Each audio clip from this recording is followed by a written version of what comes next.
Boa noite a todos. Estamos aqui abrindo a sessão para essa nossa palestra de arbitragem no direito societário. Eu queria dizer, em primeiro lugar, que eu fui incumbido pelo nosso presidente Técio, na qualidade de vice-presidente, de dizer que ele lamenta não poder comparecer, mas está em Brasília para assistir à posse da nova corregedora-geral, a corregedora do CNJ. Então, a nossa palestrante, doutora Ana Tereza, lamentavelmente teve um problema profissional e não pôde comparecer, mas será brilhantemente substituída pelo desembargador. Então, vamos começar. Quem queria começar? Quem que vai começar? Esse é o último. É o último? Tá bem. Quer começar? Posso começar. Seguir a ordem, né? Então, vamos começar com o doutor Nelson Elzeric.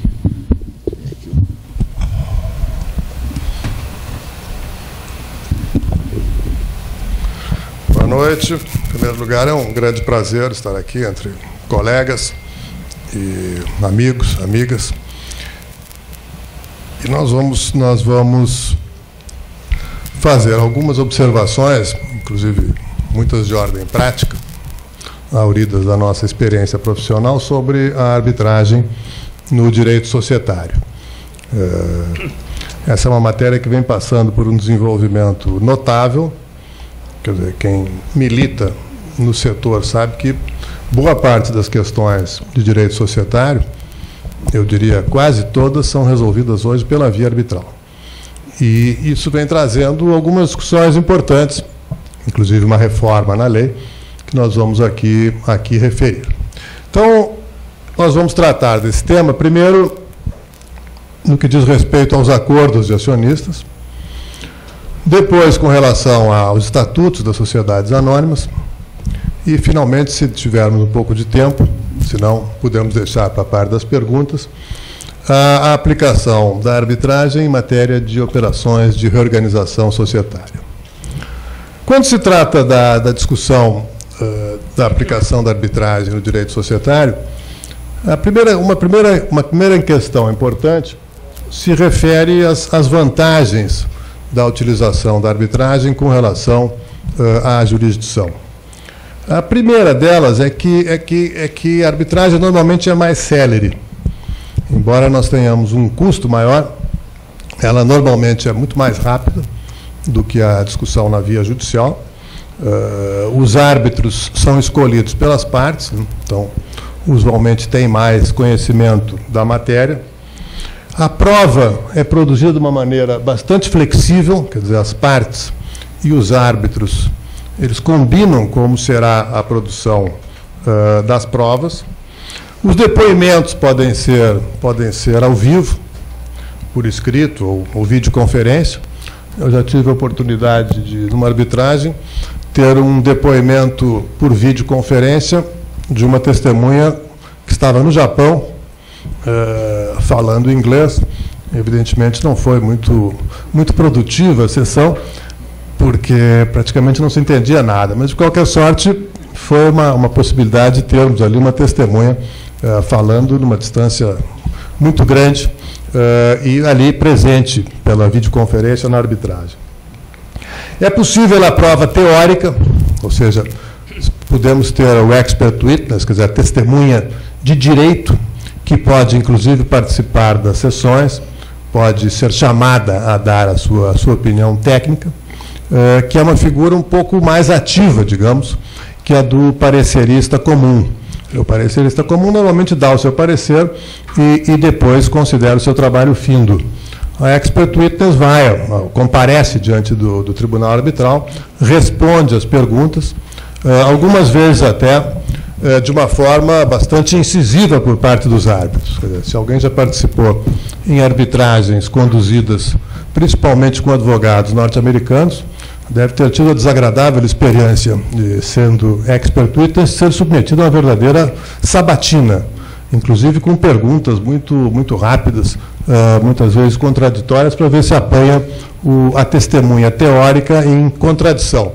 Então, é um sistema também bastante vivo e dinâmico. Também, além disso, a possibilidade das partes se reunirem com os árbitros para estabelecerem os procedimentos para o andamento do processo, e é possível e muitas vezes desejável, e na minha experiência prática como árbitro e como advogado tenho visto cada vez mais, a sentença parcial. Então, nós temos seguidamente sentenças parciais que, em alguns casos, inclusive, possibilitam a realização de um acordo, ou incentivam a realização de um acordo. Muitas vezes, com a sentença parcial, os advogados das partes percebem mais ou menos para que lado que a decisão andará e, como já estão tendo um contato muito grande,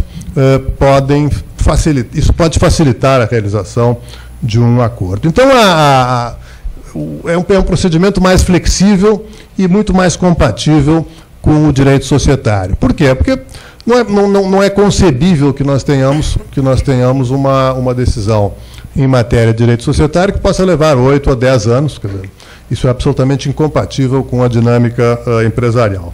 Nós tivemos um caso, que foi um caso assim, icônico, sobre a dificuldade de se ter a decisão em matéria societária levada aos tribunais, que foi o caso da Telebrás, que foi decidido final da década de 80, início dos anos 90, em que nós tivemos um aumento de capital da Telebrás e foi discutido judicialmente se o preço de emissão daquelas ações era correto ou não. Quer dizer, essa discussão levou muitos anos e a cada decisão judicial, quer dizer, as ações não foram emitidas, foram emitidos recibos de subscrição dessas ações. Talvez pouca gente lembre aqui, que eu sou dos mais antigos presentes, mas, enfim, foram distribuídos, ao invés das ações, recibos de subscrição que oscilavam na sua cotação em bolsa ao sabor das decisões judiciais. Então, a decisão judicial dizendo que o aumento de capital era válido, subiu o recibo de subscrição, porque seria trocado por um número maior de ações. Uma segunda instância dizendo que o aumento de capital não era válido, caía a cotação dos papéis, que na época eram as ações de maior liquidez na Bolsa de Valores do Rio de Janeiro, de saudosa memória, né? A bolsa que, infelizmente, foi extinta, juntamente com a derrocata financeira e econômica do Estado.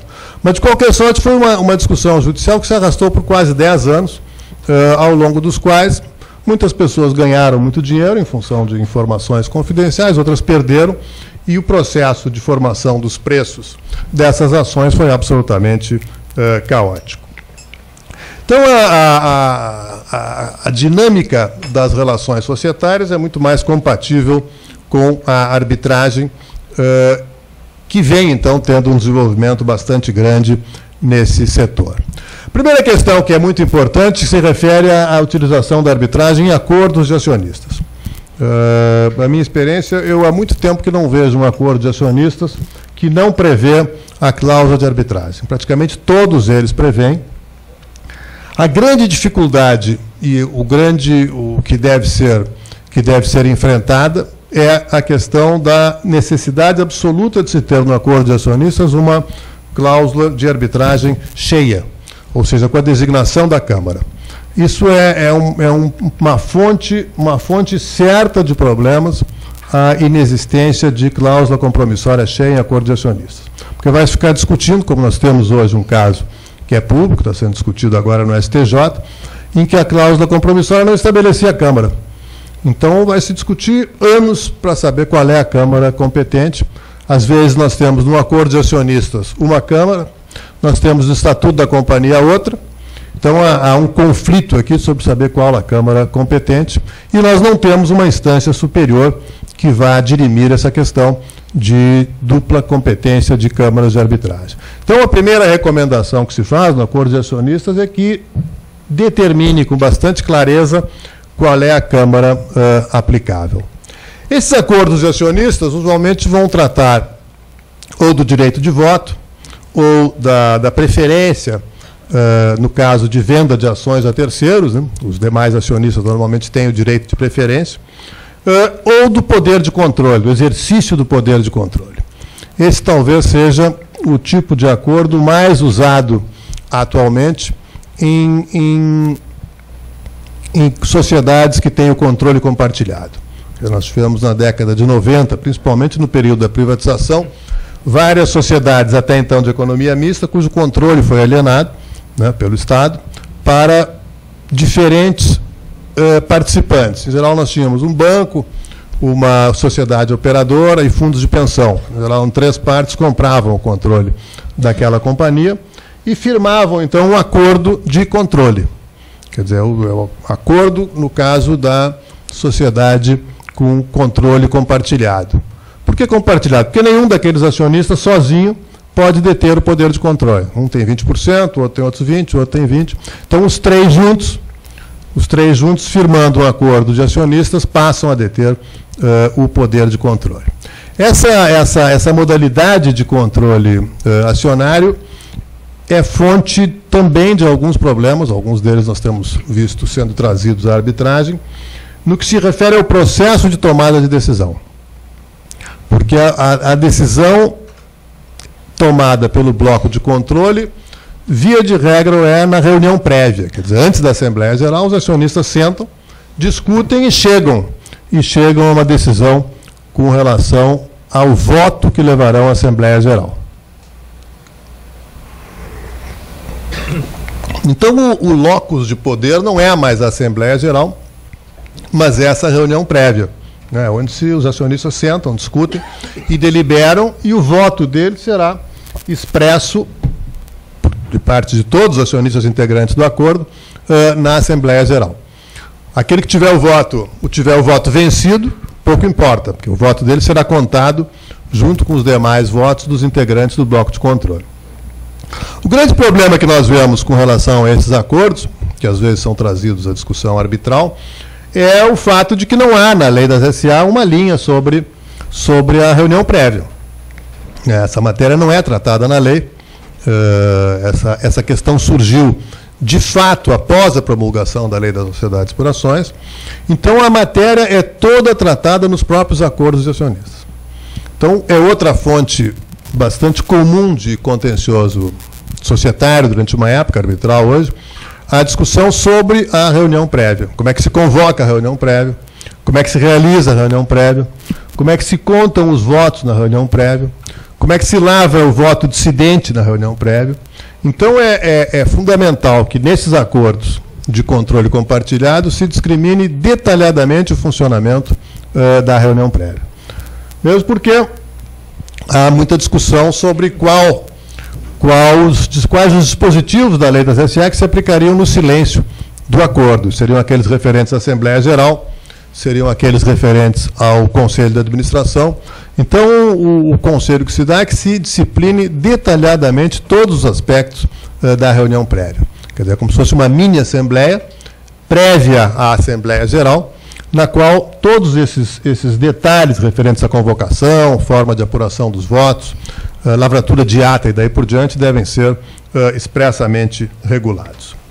Uma questão que vem trazendo bastante discussão na esfera arbitral é aquela, já vi alguns casos, em que se coloca a companhia como parte no acordo de acionistas. A companhia não é parte no acordo de acionistas. O acordo de acionistas é entre acionistas, ele vincula os acionistas, ele não vincula a companhia.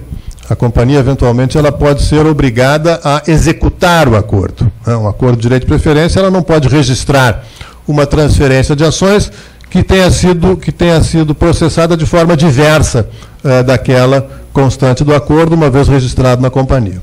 Aqui nós temos um mau exemplo de importação de acordos de acionistas da prática norte-americana. Quer dizer, muitos escritórios, muitas vezes, simplesmente traduzem o acordo de acionistas que foi firmado lá, no qual se estabelece obrigações para as companhias. Por exemplo, se a companhia não abriu o capital num período de tantos anos, ela é obrigada a recomprar as suas ações, ainda que ela não tenha reservas para isso. Então, é uma obrigação impossível. Então, esses acordos de acionistas, que nós já vimos alguns discutidos na esfera arbitral, a tendência é se considerar que esse tipo de cláusula não é escrita.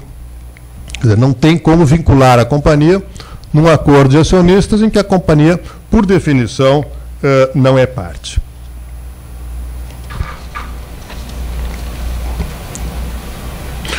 Talvez a discussão mais interessante que se tem visto em matéria de acordos de acionistas é quando se refere à sua execução específica.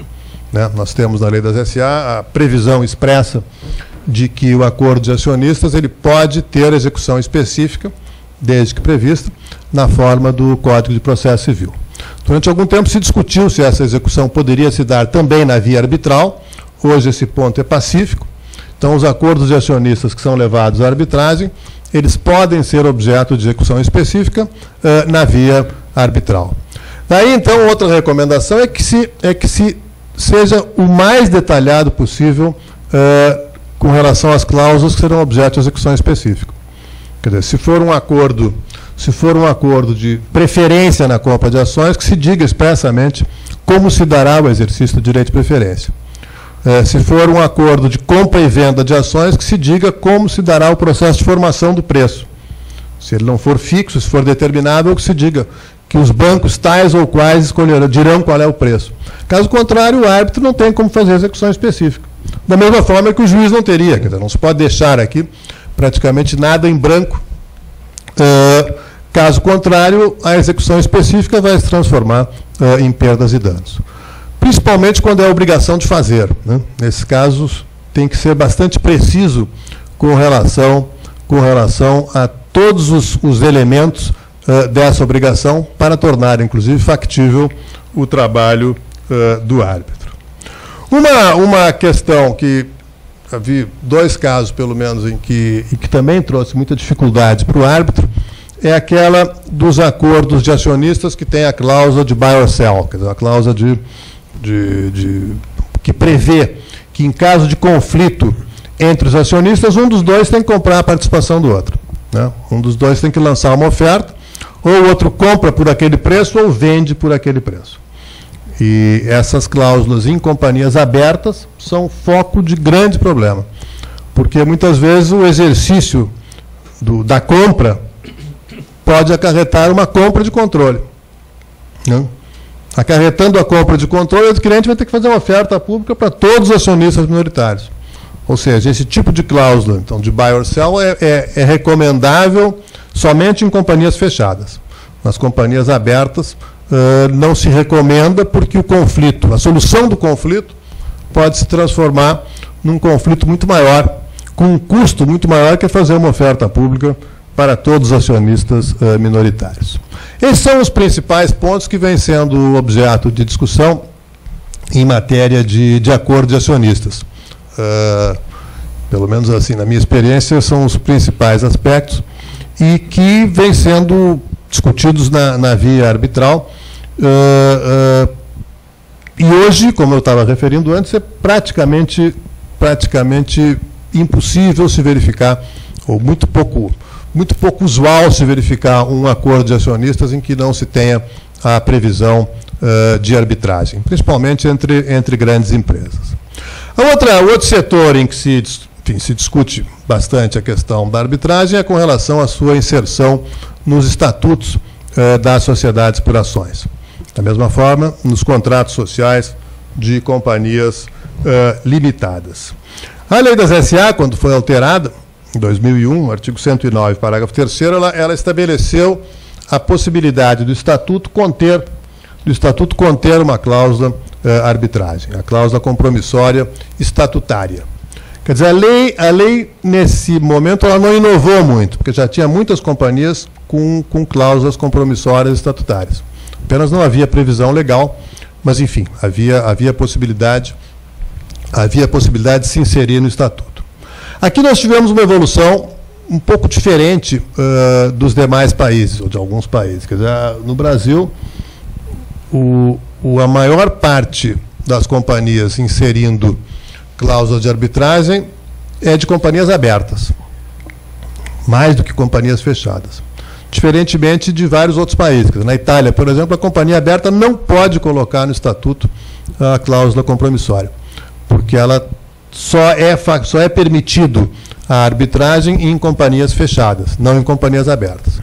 Essa questão está sendo objeto de discussão, mas, de qualquer maneira, a lei não foi alterada. Por quê? Porque se entende lá que, como a manifestação da vontade é essencial para a validade da cláusula, e essa manifestação é mais difícil na companhia aberta, né? Tem companhias abertas com centenas de milhares de pessoas, ela é mais apropriada, então, segundo a doutrina italiana, para as companhias fechadas. Da mesma forma, nos Estados Unidos, a SEC, que regula o mercado de capitais, é radicalmente contra a inserção de cláusulas dessa natureza em companhias que têm suas ações negociadas publicamente. De qualquer maneira, no Brasil, a evolução foi ao contrário. Foi ao contrário, porque no regulamento do novo mercado da Bolsa e no nível 2, que são as companhias com as ações mais negociadas, é obrigatória a inserção dessa cláusula. Então, todas as companhias que integram o novo mercado, as companhias que abriram capital nos últimos anos, são obrigadas a colocar no seu estatuto a cláusula de arbitragem. Então, nós temos entre esses dois níveis, umas 150 companhias abertas que têm a cláusula de arbitragem obrigatória no estatuto. Isso tem levado, então, a uma discussão bastante interessante, essa ainda mais doutrinária do que prática, poucos casos ainda envolvendo essa discussão, sobre a questão da arbitrabilidade. A arbitrabilidade objetiva e arbitrabilidade subjetiva. Eu confesso que enfim, embora tenha participado de vários seminários discutindo essas questões, eu não tive nenhum caso ainda, não sei se alguém aqui já teve, mas enfim, em que se discutia a questão da arbitrabilidade objetiva ou subjetiva em sociedades anônimas decorrente da aplicação da cláusula compromissória estatutária. De qualquer maneira, acho que é uma questão de tempo, porque essas cláusulas foram sendo inseridas nos estatutos de companhias abertas, principalmente a partir de 2006, 2007. Então, os conflitos estão amadurecendo agora, né? Estão começando a chegar à arbitragem os conflitos que surgem a partir da inserção nos estatutos dessas cláusulas compromissórias. Quais são esses dois problemas? Primeiro, a questão da arbitrabilidade objetiva, ou seja, quais são as questões que podem ser levadas à arbitragem. Nos termos da Lei 9.307, a Lei da Arbitragem, se dispõe que podem ser objeto de arbitragem os direitos patrimoniais disponíveis. Ou seja, conflitos envolvendo direitos patrimoniais que podem ser objeto de disposição por parte do seu titular. O que exclui, então, da arbitragem direitos personalíssimos, né? Direitos de família, que não podem ser disponíveis por parte do seu titular. Então, nós estamos tratando aqui de direitos patrimoniais. A tendência, a meu ver, mais correta, no sentido de entender que todos os direitos emergentes de um estatuto, de uma sociedade anônima, são direitos patrimoniais disponíveis. Não há aqui direitos personalíssimos. Porque nós estamos tratando aqui de dinheiro, basicamente. Né? Estamos tratando aqui de aplicações financeiras em empresas com finalidades lucrativas. Há uma célebre frase que a sociedade anônima é como se fosse um saco de dinheiro. Né? Ela está aí para produzir riqueza e para dividi-la entre os acionistas. Então, a meu ver, todas as matérias que podem ser objeto de deliberação e de decisão dentro da companhia, pela Assembleia Geral, pelo Conselho de Administração, pela diretoria, podem ser arbitráveis, podem ser objeto de arbitragem, porque envolvem, em princípio, direitos patrimoniais disponíveis. Então, nós podemos ter, e temos isso, já tenho visto algumas arbitragens envolvendo a responsabilidade civil dos administradores da companhia, né, se tiver a cláusula compromissória estatutária, casos de arbitragem envolvendo o abuso do direito de voto do controlador, também já vi algumas, e, da mesma forma, casos envolvendo o exercício de direito de recesso, o abuso da maioria, a questão do conflito de votos, do conflito de interesse, do voto em benefício particular. São todas questões, então, que dizem respeito, em princípio, a direitos patrimoniais disponíveis e podem, consequentemente, ser objeto de discussão na esfera da arbitragem. Uma discussão que já se colocou é que se refere à aplicação das normas de ordem pública pelo árbitro. Quer dizer, seria possível o árbitro aplicar normas de ordem pública? Primeiro, não há muitas na lei das sociedades por ações, né? Embora na companhia aberta exista um número maior do que na companhia fechada, a maior parte das normas aqui não são de ordem pública. Mas há algumas. As normas que tratam, por exemplo, da repartição de competência entre os órgãos sociais, né? As normas que estabelecem as competências do Conselho de Administração, da diretoria, do Conselho Fiscal, são normas de ordem pública. Tem que ser seguidas necessariamente, porque são normas que dizem respeito à organização da sociedade. Daí decorre, por exemplo, que uma companhia que tem um Conselho Fiscal não pode substituir o Conselho Fiscal por um comitê de auditoria ou por outro órgão desse tipo. É tipicamente uma norma de ordem pública. Se a companhia eventualmente descumpre essa norma e delega atribuições do Conselho Fiscal a outro órgão, seria factível a arbitragem para discutir a validade dessa cláusula estatutária? A meu ver, sim. Não vejo problema, uma vez que o árbitro, da mesma forma que o juiz, estará submetido à norma de ordem pública. Quer dizer, não há, por definição, nada que o impeça, por exemplo, de decidir que uma alteração no estatuto que conferiu a um órgão poderes que a lei expressamente confere a outro, considere essa disposição estatutária como nula, né? Por contrário à norma superior contida na Lei das Sociedades por Ações. Então, não vejo em princípio, problema na aplicação das normas de ordem pública, também em matéria de sociedade por ações. Os casos, então, que tenho verificado que não têm trazido muita discussão, mas, enfim, são os que se referem à impugnação de deliberação da Assembleia Geral, que se refere à competência de órgãos societários, a interpretação de cláusulas estatutárias e operações de reestruturação societária. Outro dia eu estava numa arbitragem, infelizmente essa discussão acabou não sendo testada, em que tinha uma cláusula uma cláusula compromissória estatutária dispondo que os administradores da companhia e os acionistas deveriam resolver seus conflitos pela via arbitral. E a cláusula, e a discussão envolvia também os membros do Conselho Fiscal, né? Então, se aventou a possibilidade de discutir se esses membros do Conselho Fiscal, que não são administradores, estariam ou não compreendidos na arbitragem. A parte que eventualmente arguiria isso acabou desistindo, e então essa discussão não se passou. Mas, a meu ver, provavelmente a tendência seria que, como a cláusula obriga todos os órgãos da sociedade, a decisão provavelmente seria no sentido que os membros do Conselho Fiscal também estariam por ela abrangidos. A outra questão que também causou alguma discussão, que se refere à arbitrabilidade subjetiva, ou seja, quem está obrigado na sociedade anônima pela cláusula compromissória estatutária. Essa questão também causou bastante discussão doutrinária, alguma discussão, inclusive, apaixonada, né, entre vários colegas nossos, se todos os acionistas estariam obrigados pela cláusula compromissória estatutária ou não.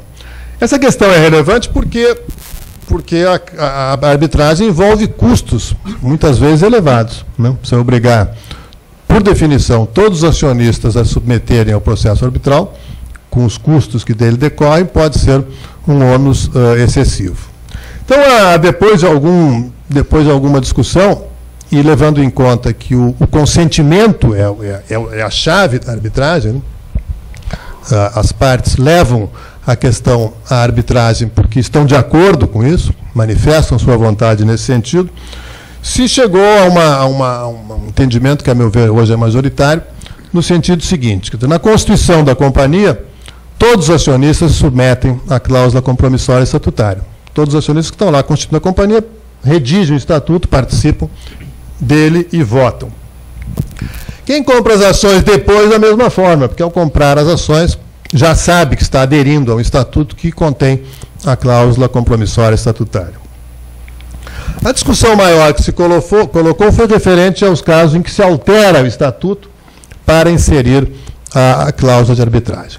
Então, aqui houve uma discussão bastante intensa, muitos entendendo que mesmo aqueles que votassem contra estariam obrigados a participar da arbitragem. Aqueles são aqueles que votaram a favor da mudança, ou que se abstiveram, ou que não foram à Assembleia, não tem muita dúvida que eles se submetem à arbitragem. Agora, aquele que vai à Assembleia de voto contra, não quer que o conflito seja resolvido pela via arbitral, aqui se estabeleceu uma discussão bastante intensa e, a meu ver, a cláusula compromissória estatutária não obrigaria esse acionista que expressamente vota contra, porque ele manifesta a vontade dele de não participar da arbitragem. A alteração que nós estamos verificando hoje na lei de arbitragem, passou já pelo Senado, está na Câmara, contempla, a meu ver, uma solução inteligente, que é a mesma do direito italiano, que é a seguinte: aquele acionista que vota contra a inserção da cláusula compromissória estatutária e é derrotado, tem o direito de recesso. Então, essa é uma mudança proposta na reforma da lei, inspirada no direito italiano, que, a meu ver, faz todo sentido.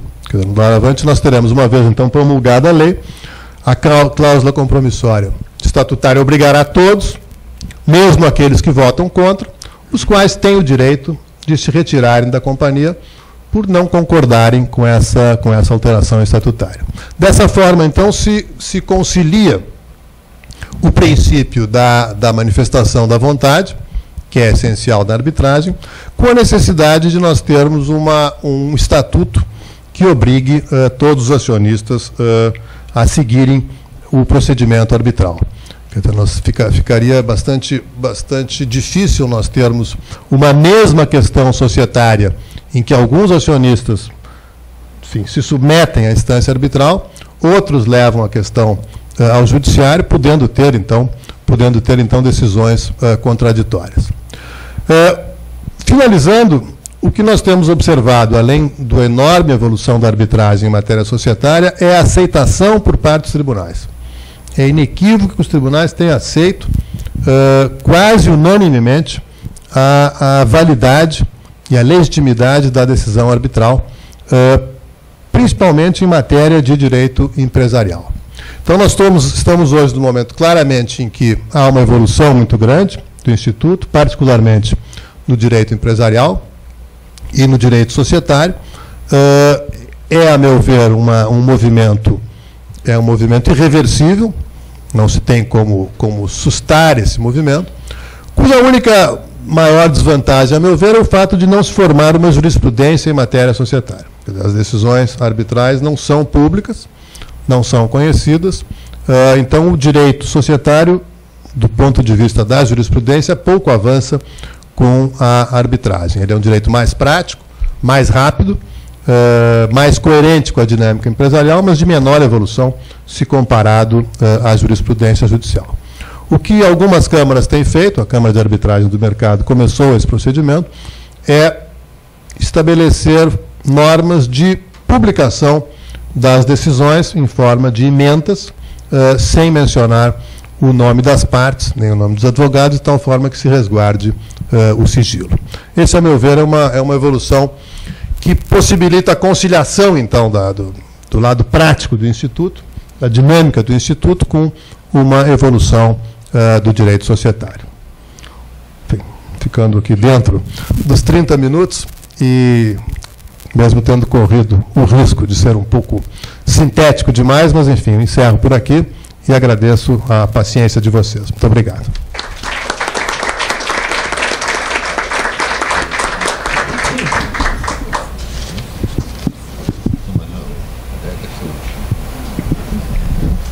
Então, após essa brilhante exposição, vamos ouvir a professora Larissa Teixeira, que vai falar sobre a responsabilidade dos administradores de sociedades anônimas. Boa noite a todos, caros colegas. Bom, evidentemente é um tema absolutamente complexo, bastante subjetivo, mas então, por conta disso, a gente vai fazer um corte para ficar dentro do tempo que fizemos aqui, estabelecemos de meia hora, e vamos fazer algumas considerações, principalmente utilizando a metodologia de alguns casos, especificamente alguns casos americanos, que vêm sendo muito aplicados em decisões, especificamente decisões da CVM, e têm sido referência. A justificativa para esse tipo de estudo vem justamente por conta do crescimento do mercado de capitais no Brasil, renova a necessidade de estudo dessa matéria, por conta da necessidade de busca principalmente de membros do Conselho de Administração que sejam membros independentes. A profissionalização na administração dessas companhias justifica o estudo da matéria. Inicialmente, a gente gostaria de colocar aqui, estabelecer uma divisão em relação às competências entre diretoria e membros do Conselho de Administração. A lei das SA sempre se refere a membros do Conselho como a diretoria, como administradores, o que de fato é correto. Mas para se estabelecer as responsabilidades, é importante estabelecer uma diferença em relação às competências. Então, é importante ressaltar que a diretoria, ela exerce a gestão da sociedade, enquanto o Conselho de Administração estabelece a orientação geral da administração e auxilia na fiscalização. Isso tem um impacto realmente direto em relação aos deveres e ao cumprimento desses deveres e, consequentemente, eventual responsabilização, porque é fundamental que para que haja uma responsabilização tem que haver a quebra dos deveres e para isso é fundamental estabelecer essa competência, essa diferença em relação.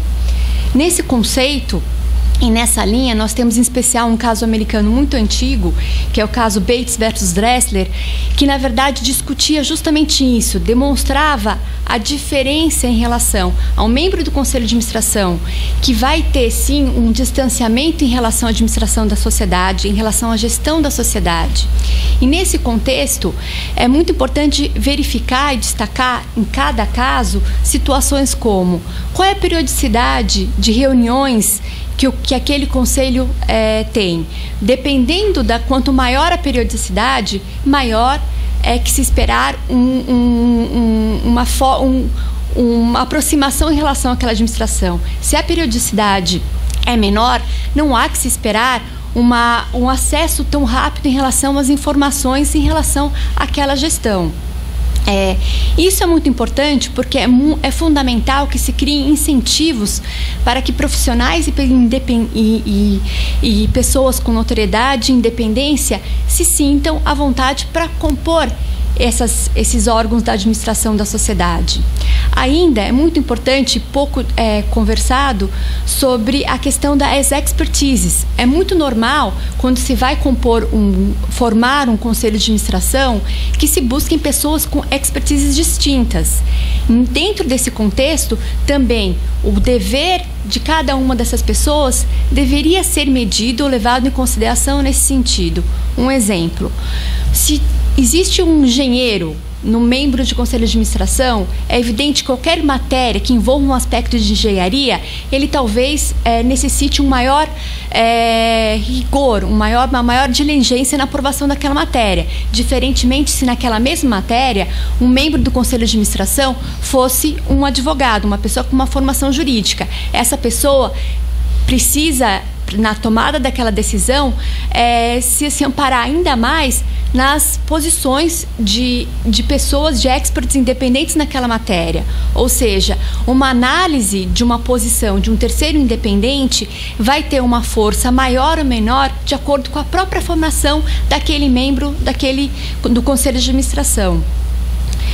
Dentre os deveres dos administradores, eu entendo que a gente pode dividir esses deveres em três deveres basilares, que seriam o dever de diligência, o dever de lealdade e o dever de informar, que são os artigos 153 a 158 da Lei das SAs, e, na verdade, existem alguns desdobramentos desses deveres, mas seriam os três basilares, ao meu ver.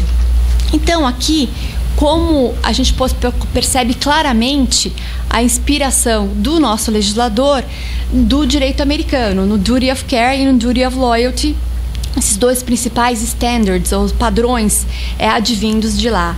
É por isso que, como esses deveres possuem um grau de subjetividade muito grande, cabe aqui nós utilizarmos como metodologia de estudo alguns casos americanos, que já foram mencionados por decisões importantes na CVM, em casos paradigmáticos também no nosso direito, para que a gente possa extrair a partir desses casos alguns padrões de comportamento. E a ideia a partir dessa metodologia qual que é? A gente tentar tentar traçar alguns padrões de comportamento, algumas sugestões, visando evitar litígios. A ideia aqui não é buscar formas de como alguém deve ou não deve ser responsabilizados, ou principalmente a gente tentar incentivar esse tipo de estrutura onde é fundamental a profissionalização da administração das companhias. Então, o primeiro caso, que é muito importante dentro desse direito, e dentro da doutrina americana, é muito discutido e já é aplicado aqui no Brasil, o Business Judgment Rule, que é a regra de uma decisão negocial. O que fala essa regra? Essa regra fala que, na verdade, não vai haver uma revisão de qualquer decisão de qualquer membro de uma administração, de uma sociedade anônima. Haverá simplesmente a revisão do procedimento para a tomada de decisão, para averiguar se essa decisão foi tomada de forma informada, bem fundamentada e com transparência. E, nesse sentido, é muito importante a gente chegar, colocar aqui um pouco as palavras da principal corte de matéria societária nos Estados Unidos, que é a Corte de Delaware, por conta do grande número de sociedades constituídas de acordo com as normas daquele estado, por conta dessa importância dentro do direito societário nos Estados Unidos. A que ponto chega a aplicação desse Business Judgment Rule e por que eu quero fazer essas colocações aqui desde o início? Para a gente poder debater um pouco como está sendo a transposição desses princípios dentro do direito brasileiro nos principais casos paradigmáticos que foram julgados aqui no Brasil, especificamente processos administrativos na CVM. Até porque, como bem colocado pelo professor Nelson, nós não temos grandes decisões, uma jurisprudência no direito societário nessa matéria. Então, o que nós temos são algumas decisões de alguns casos que foram considerados paradigmáticos, tanto, ao meu ver, pela importância que tiveram no mercado, ou como por serem pela própria CVM, sendo com muita frequência utilizados como referência dentro da própria CVM, e assim esses casos foram estabelecidos e vistos como tal. Então, as palavras que eu gostaria de destacar aqui é do próprio Tribunal de Delaware, que diz o seguinte, que os tribunais não medem ou quantificam as decisões dos conselheiros. Nós sequer decidimos se elas são razoáveis nesse contexto. O devido cuidado no processo de decisão trata-se apenas do cuidado no processo. E por que eu estou enfatizando isso?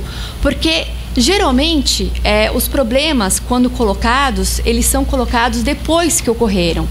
E não é possível prever ou exigir, tanto de uma diretoria como de membros de conselho de administração, que muitas vezes esses problemas sejam vistos com tanta antecedência. Muitas vezes trata-se de uma mudança de um contexto econômico, muitas vezes situações que realmente não eram previstas. Então, é importante que haja essa margem de segurança para aquele conselheiro que agiu de uma forma diligente dentro das informações que haviam sido disponíveis a eles naquele momento, naquele contexto. Quando que é a aplicação dessa decisão negocial ou empresarial? Quando não há nenhum potencial conflito de interesse. Aí, até porque quando há um potencial conflito de interesse, o padrão a ser analisado seria outro. Bom, vamos aqui conversar um pouquinho sobre um caso que é muito citado em precedentes na CVM e já foi utilizado muitas vezes como inspiração, principalmente na CVM, que é o caso bastante conhecido, que é o Smith versus Van Gorcom. Só colocando aqui um pano de fundo, essa ação era uma ação dos acionistas minoritários contra os membros do conselho de administração por conta de um cash-out merger, uma fusão que, na verdade, por essa fusão, os acionistas minoritários saem da empresa através dessa oferta pública que é feita em relação a essas ações. Na verdade, as ações da TransUnion, que era uma empresa que fabricava principalmente na construção de vagões de trens, era em torno de 30 a 40 dólares por ação. Na época, especificamente, estava mais em torno de 38 dólares. Naquela época existia um entendimento entre principalmente a diretoria da empresa que aquele valor não era um valor ideal para a empresa e não era um valor real, no sentido de que havia alguns benefícios fiscais que a empresa não estava aproveitando. De qualquer forma, esse era o valor de mercado na época de negociação nas bolsas, era em torno de 30 a 40 dólares. Naquele momento, um dos diretores fez uma pesquisa, um levantamento com bancos, se seria possível o que é chamado de um leverage buyout, que seria a compra da empresa pelos próprios administradores. E que isso seria possível considerando a credibilidade que a empresa tinha entre os bancos, em torno de 50 a 60 dólares por ação. Nessa reunião de diretoria, essa possibilidade foi afastada. Entretanto, o presidente da empresa, com base nessa informação, foi buscar um investidor para a empresa e achou, na época, uma pessoa chamada Pritzker, que era um empresário bastante conhecido na área de fusões e aquisições, e eles, em alguns poucos dias, o diretor da empresa fez as negociações de forma individual, sem que os demais administradores e conselheiros soubessem disso. E em alguns poucos dias negociou a venda da empresa pelo valor de 55 dólares por ação. Por exigência do próprio investidor, ele impediu que essa operação fosse aprovada em pouco tempo, o que de fato ocorreu em pouco tempo. Houve então em poucos dias a convocação de uma reunião de diretoria. A diretoria foi contra a venda da empresa, mas ato contínuo essa reunião da diretoria, houve uma reunião dos membros do conselho de administração. O presidente da empresa, o Van Gorcon, ele fez uma apresentação oral de 20 minutos, revelando os termos dessa operação. O Conselho de Administração debateu a matéria por volta de 2 horas, aprovou a venda da empresa. O contrato foi assinado naquela mesma data, sem que nenhum dos conselheiros lessem o contrato e, principalmente, sem que o corpo jurídico da empresa lesse o contrato ou qualquer parecer jurídico de um escritório de advocacia fosse emitido. Então, por conta disso e por conta de que alguns acionistas minoritários entendiam que aquele valor de venda da empresa de 55 dólares por ação não era um preço adequado, houve o ajuizamento da ação e houve, na verdade, a condenação dos membros do conselho porque a Corte de Delaware entendeu que não houve a diligência necessária no processo de tomada de decisão.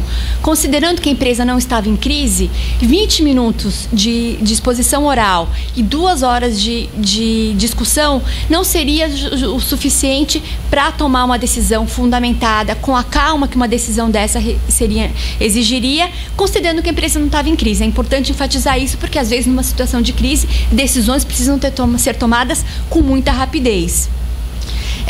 Então, a principal decisão da Corte de Delaware foi no seguinte sentido, que eles não estavam bem informados contra a atuação do Van Gorcon, que era o presidente da empresa, de forçar a venda e buscar a venda dessa forma.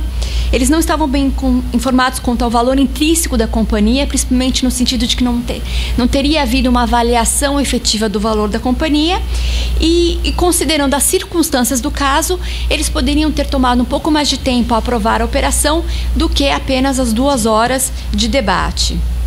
Bom, essa decisão, na verdade, é evidente que a gente tem aqui alguns erros que eu acho que atualmente dificilmente nós veríamos, que é principalmente a rapidez com que a operação foi aprovada, 2, a ausência de uma avaliação em relação ao valor das ações e a ausência de uma avaliação pela diretoria ou pelo corpo jurídico da empresa do contrato, já que uma alegação dos conselheiros foi a de que os termos da aprovação, os termos da exposição de 20 minutos estavam diferentes dos termos do contrato que foi celebrado. E isso teria sido facilmente verificado se um contrato do corpo jurídico da empresa tivesse feito uma avaliação desse contrato. Então, esses erros importantes, que eu acho que atualmente nos dias atuais dificilmente nós veríamos, ocorreu sim naquela época. Porém, apesar disso, o que é importante, que eu acho que O que foi colocado até agora já foi bastante debatido, até porque esse caso já foi utilizado como precedente na CVM, mas o que é pouco dito, que é importante colocar, é o seguinte, que na verdade essa decisão caiu na época como uma bomba no meio corporativo americano. Inclusive, houve uma demissão em massa de muitos conselheiros que se sentiram desprotegidos em relação à forma que a Business Judgment Rule havia sido aplicado. Alguns doutrinadores colocam até que, na verdade, foi feita uma aplicação mais rígida dessa regra por conta de uma certa desconfiança de que, na verdade, esse presidente da empresa, o Van Gorgon, ele tinha, sim, um interesse pessoal, já que a aposentadoria dele estava próxima e ele detinha uma quantidade muito grande de ações da empresa. Então, ele estava próximo da aposentadoria dele, tinha uma quantidade grande de ações e que ele pessoalmente entendia como um bom negócio aquele valor de $55 por ação. Mas por conta disso, o desfecho desse caso foi que, primeiro, em seguida, houve um excedente muito grande na produção de vagões de trens nos Estados Unidos e esse negócio se provou, o aftermath dele, que ele foi sim de fato muito vantajoso para aqueles acionistas, porque duas grandes concorrentes da TransUnion, na verdade, foram à falência logo após, ou seja, o cenário econômico logo após demonstrou que aquele valor tinha sido sim muito bom.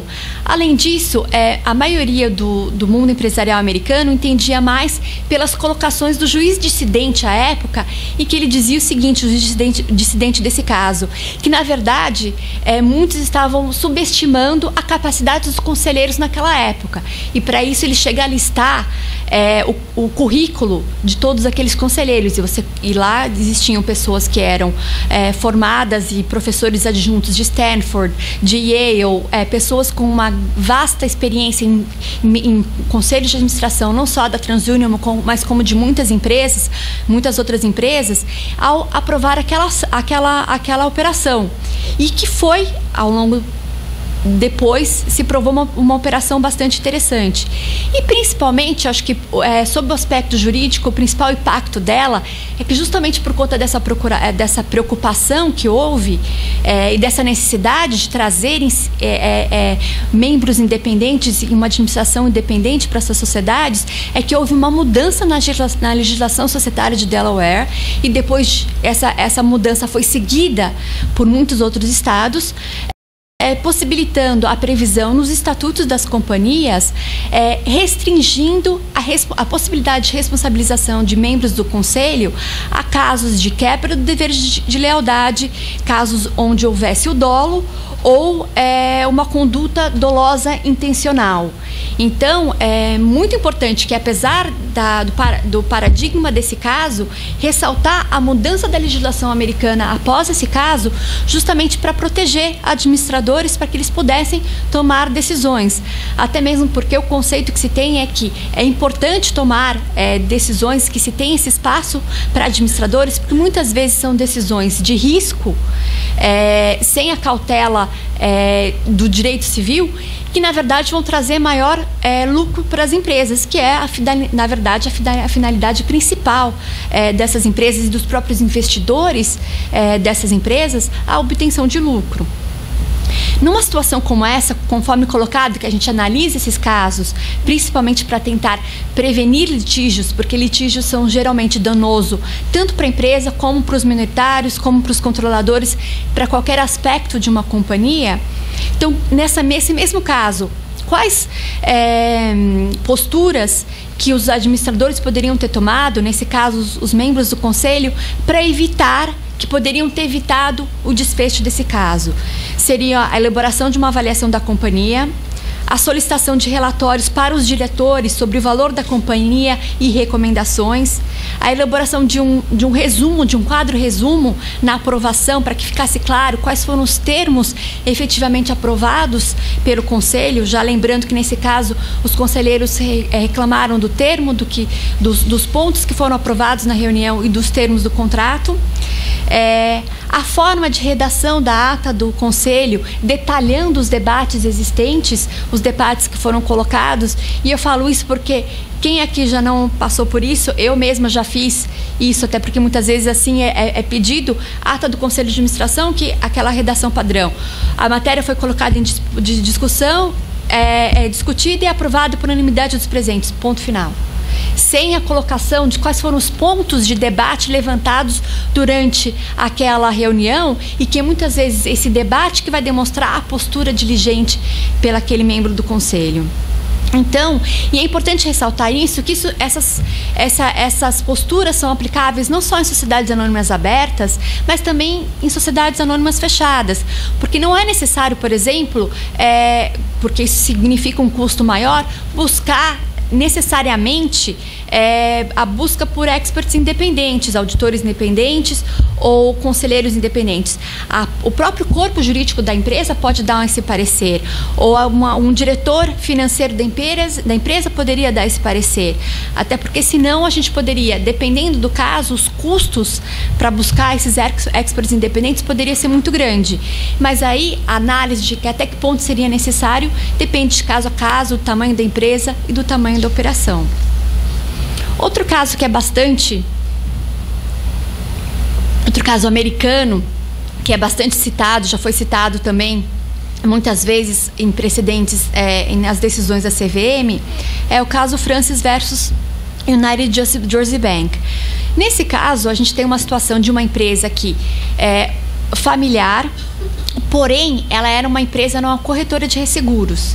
E por ser uma corretora de resseguros, tinha determinadas normas que exigiam um maior grau de cuidado, ou seja, a empresa, apesar dela ter uma natureza familiar, ela tinha uma natureza por conta da sua área de atuação que se assemelhava mais a bancos do que efetivamente da empresa familiar de capital fechado.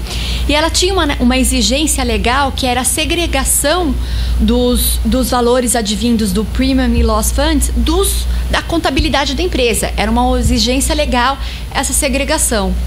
Não obstante, quando faleceu o fundador da empresa, a sua esposa, a viúva, ela também acionista, principal acionista, ela compunha o conselho de administração, e os seus filhos, acionistas, membros do conselho de administração e diretores, eles começaram a fazer uma série de empréstimos esses fraudulentos, e que acabaram por debilitar financeiramente a empresa. O que entendeu-se é que, na verdade, que a mãe dos dois diretores que fizeram esses desfalques, ela veio a ser responsabilizada porque entendeu-se que, na verdade, esses desfalques seriam facilmente detectáveis através de uma simples leitura das demonstrações financeiras. Então, ou seja, a importância desse caso no direito americano veio principalmente porque, a partir dele, estabeleceu-se alguns critérios mínimos de padrão de comportamento a serem observados. Então, esse comportamento mínimo, esse padrão mínimo seriam quais? Ter conhecimento mínimo necessário para o exercício do cargo, manter-se informado acerca das atividades da empresa dentro da periodicidade necessária para as reuniões, lembrando que nesse caso essa pessoa, essa conselheira, fazia 6 meses que não participava de nenhuma reunião de conselho, não leu as demonstrações financeiras, ou seja, são situações realmente extremas. E realizar o acompanhamento dos negócios sociais e fazer uma fiscalização geral dos negócios. Não obstante, a Corte também estabeleceu bem claro que isso não significa que um conselho de administração tem que fazer uma auditoria dos livros, não tem que fazer uma fiscalização dos livros. A gente não pode mudar a competência do conselho de administração. Então, um conselho de administração pode sim tomar decisões quando elas são baseadas em informações advindas de uma auditoria, de um contador que elaborou a contabilidade dentro dessas regras. Isso é muito importante, porque em algumas discussões mais recentes, em especial na CVM, a impressão que se tem que houve uma busca, havia sim uma confusão, às vezes, entre uma função de um conselho de administração, que tem sim que fazer uma fiscalização, mas ela tem que ser baseado, quando ela é de boa fé, nas informações. Ela tem o direito o membro do conselho de administração tem o direito de basear suas decisões nas informações que ele recebe de boa fé, da diretoria, ou de uma auditoria independente, ou do conselho fiscal daquela empresa. E nesse sentido, um terceiro caso americano que eu acho que seria interessante, que já não é muito citado nos precedentes aqui no Brasil, mas que eu entendo que é um caso bastante interessante, bastante atual, até porque é um caso que, na verdade, houve a realização de um acordo e não uma decisão final pela Corte de Delaware, mas bem interessante, que é o caso Caremark, que é um assunto que fala bastante sobre a estruturação de sistemas de monitoramento e supervisão. Então, resumidamente, na verdade, esse caso é uma ação de responsabilidade civil contra os membros de administração dessa empresa. Essa empresa, na verdade, ela estruturava, fazia um gerenciamento de programas de saúde, então ela tinha uma grande parte da sua receita vinha dos programas Medicare, Medicaid do sistema do governo federal americano, e esses casos e esses programas, eles estavam sujeitos a uma lei federal chamada Anti-Referral Payment Law, que na verdade era uma lei visando impedir o pagamento de comissões para recomendações da utilização de determinados medicamentos. Então, houve uma investigação, a empresa foi indiciada e ela não chegou a ser condenada, mas fez um acordo e, por isso, pagou uma multa. E, na época, entendeu-se que seria interessante para a empresa a realização desse acordo. Após esse acordo, alguns acionistas minoritários entraram com uma ação contra o Conselho de Administração, entendendo que, por uma falha de monitoramento e de estruturação de sistemas de monitoramento pelo Conselho, que a empresa teria tido esse dano, que seria o pagamento dessa multa em função desse acordo. Porém, foi demonstrado ao longo do processo uma série de medidas que esses conselheiros teriam tomado, no sentido de que as normas e os sistemas de compliance da empresa estavam sendo observados. Lembrando que, na verdade, a empresa tinha 7.000 funcionários espalhados pelos vários estados dos Estados Unidos, o que dificulta, sim, uma supervisão direta.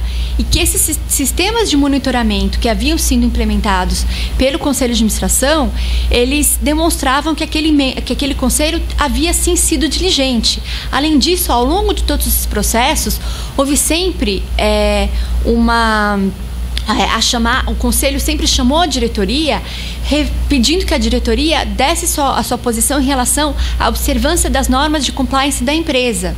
E a diretoria sempre a posição da diretoria sempre foi no sentido de que todas as normas de compliance da empresa estavam sendo observadas, que esses sistemas de monitoramento estavam sendo colocados, que as normas éticas da empresa estavam sendo implementadas.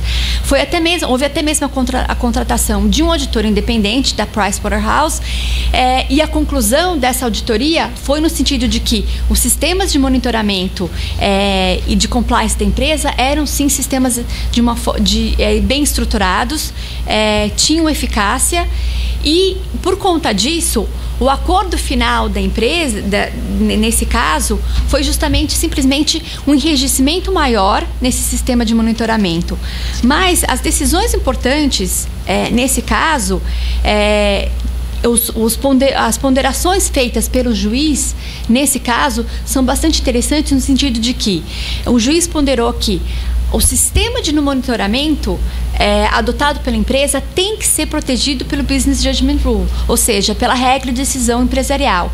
Se aquele conselho estabeleceu um sistema de monitoramento e ele entendeu naquele momento que era um sistema eficaz, e se ele tomou aquela decisão de boa fé, ele tem, sim, que ser protegido, porque é muito fácil você verificar uma falha no sistema depois de que ela ocorreu, mas antes isso é muito difícil. Além disso, outra colocação que foi feita, não há que se esperar pela adoção de sistema de monitoramento, não há que se esperar que não vai haver uma falha, vai haver falha. Que, na verdade, que elas não possam ocorrer. Ou que, na verdade, os seus conselheiros ou até mesmo os seus diretores não possam ser efetivamente enganados até mesmo por empregados daquela empresa ou por pessoas da gerência daquela empresa. Então, a colocação foi muito forte nesse sentido, que, na verdade, somente uma falha sistemática poderia realmente provar que um sistema de monitoramento não é eficaz e adequado. Uma única falha eventual, que não poderia ser prevista antes daquilo que foi ocorrido, não é o suficiente para você entender como uma falha do dever de diligência daquele conselho de administração. E que toda decisão daquele sistema de monitoramento, ele é, sim, protegido pela regra de decisão empresarial, pelo Business Judgment Rule. Mas algumas sugestões para o futuro, tendo em vista esses casos, é por isso que esses casos são estudados, para a gente tentar tirar um pouquinho do subjetivismo da matéria, que seria a criação de manuais de conscientização e ética aos funcionários, realização de seminários para treinamento dos funcionários, criação de comitês de compliance, comitês de monitoramento. Ainda é aconselhável que as atas de reunião do Conselho de Administração demonstrem a preocupação do Conselho de Administração ao estruturar aquele sistema de monitoramento. Então, quando vem uma proposta de um sistema, que os pontos debatidos sejam muito colocados na ata. Os pontos levantados de preocupação por um determinado conselho em relação ao debate havido na aprovação daquela estrutura. E caso a estrutura escolhida envolva a criação de comitês específicos de monitoramento, exemplificativamente, um comitê ambiental, um comitê de remuneração, um comitê ético, que as competências sejam muito bem estabelecidas e claras, para que não haja confusão em relação a essas competências. E aqui, por último, lembrar um pouco que esses parâmetros utilizados pelo direito norte-americano e que eu reforço são aplicáveis aqui no Brasil porque eles foram utilizados como inspiração, não só pelo nosso legislador, mas como os julgadores na CVM sempre, nós temos muitos casos que utilizaram, esses casos especificamente foram citados como precedentes, em especial o caso Cotaguases, o caso Sadia, esses casos e o próprio parecer de orientação em situações de fusões e aquisições entre controladores e controlado da CVM, esses casos foram citados como inspiração, daí a aplicabilidade no nosso direito. Esses padrões que nós falamos nos casos agora foram especificamente nos casos do dever de diligência, que foi aqui o corte dentro da nossa meia hora que tentamos aqui estabelecer. No caso de dever de lealdade, a gente abre aqui uma nova matéria. No caso do dever de informar, seria novamente uma nova matéria, que a gente não teria como esgotar a matéria em curto espaço. Obrigada.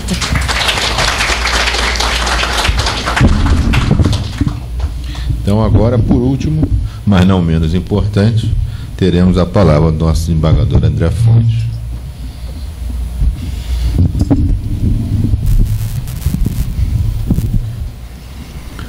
Boa noite a todos. No final da década passada, a doutora Ana Teresa Basile e eu iniciamos um diálogo para identificar o estado atual da arbitragem no Brasil. E, como era de se esperar, chegamos a 3 grandes posições que vigoravam e que, creio eu, ainda vigoram. A primeira, que é a mais conhecida, da arbitragem como uma forma de jurisdição, e é a posição, diria assim, que continua sempre mais citada, mais mencionada, e que toma, mais do que a natureza jurídica, a jurisdição como modelo, como paradigma para as novas manifestações da arbitragem. Então, sempre se quer fazer algum tipo de consideração, toma-se um modelo jurisdicional tradicional do juiz para que a arbitragem possa ter alguma finalidade ou aplicação.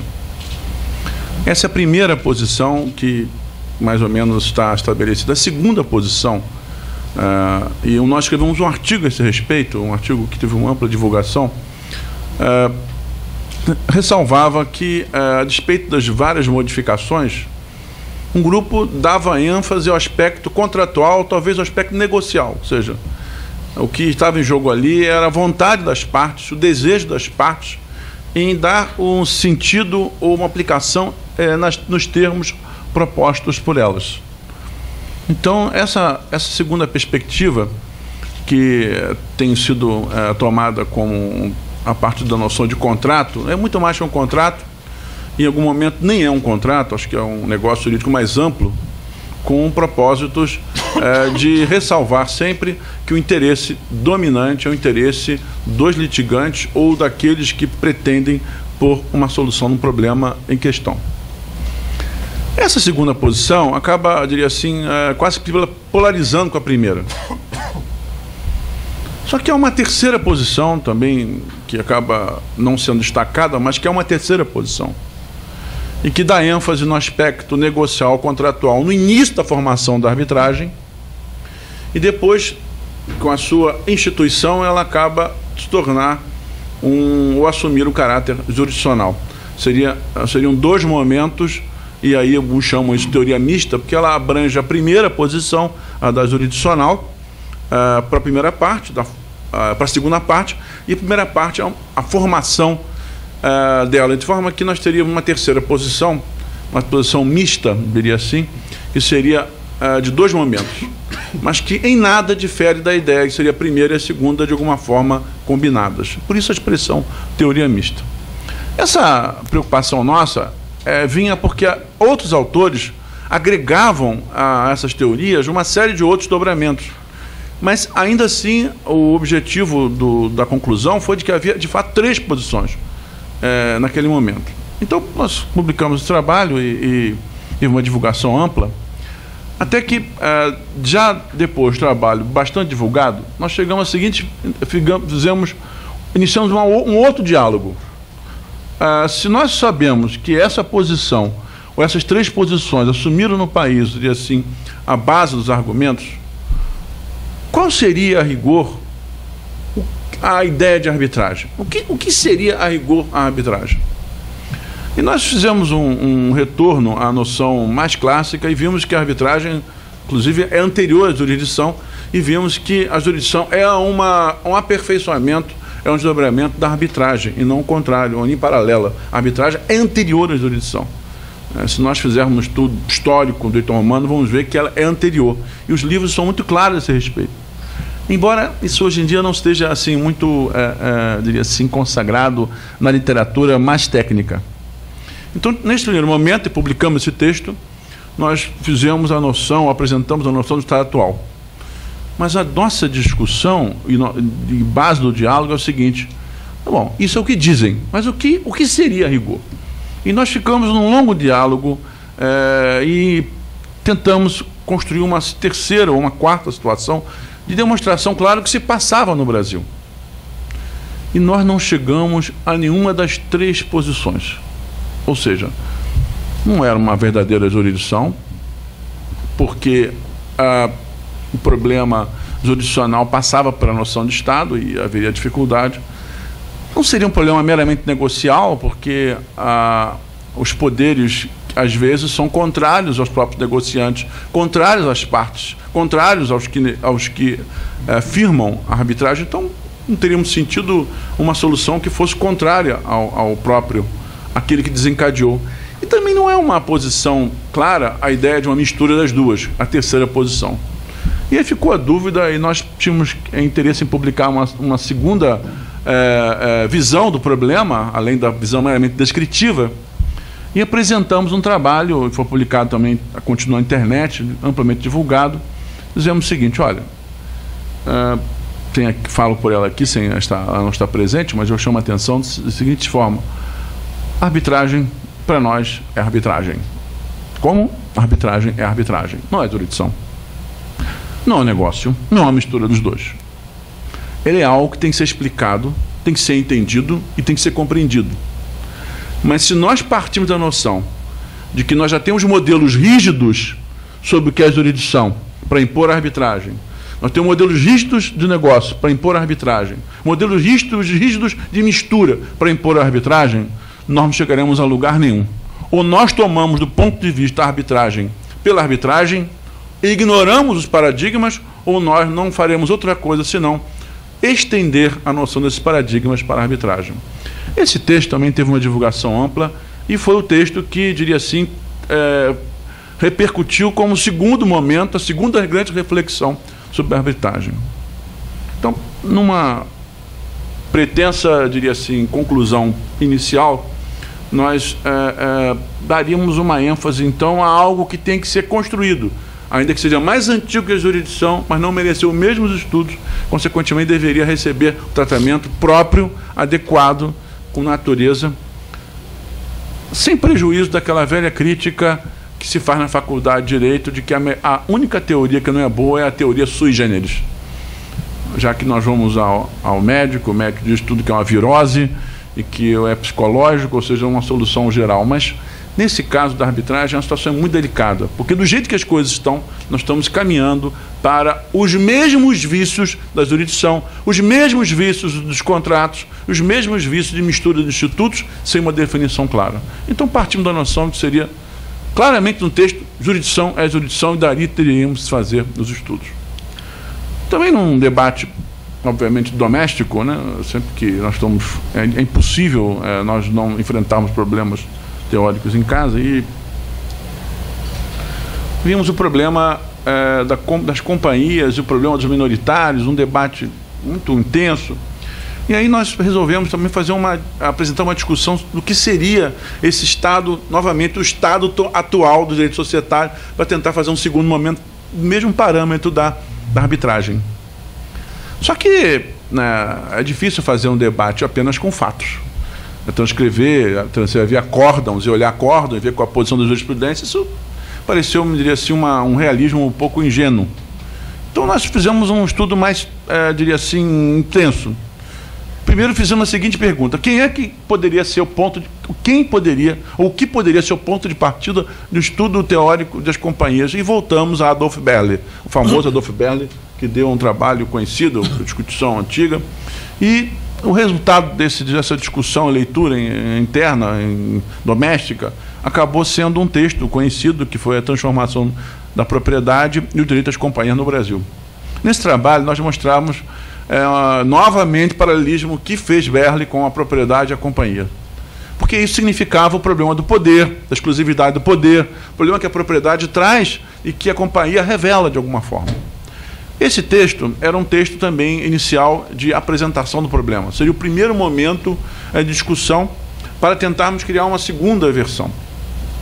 Só que nós não conseguimos os debates sobre a ideia de direito societário, diria assim, ficaram, diria assim, demasiadamente flexíveis, com uma configuração, com uma geometria variável, demasiadamente variável, para estabelecer naquele momento, sem uma reflexão mais profunda, uma outra discussão. Então nós deixamos de lado e fomos, diria assim, nos nossos debates internos, e começamos a discutir o problema das liminares.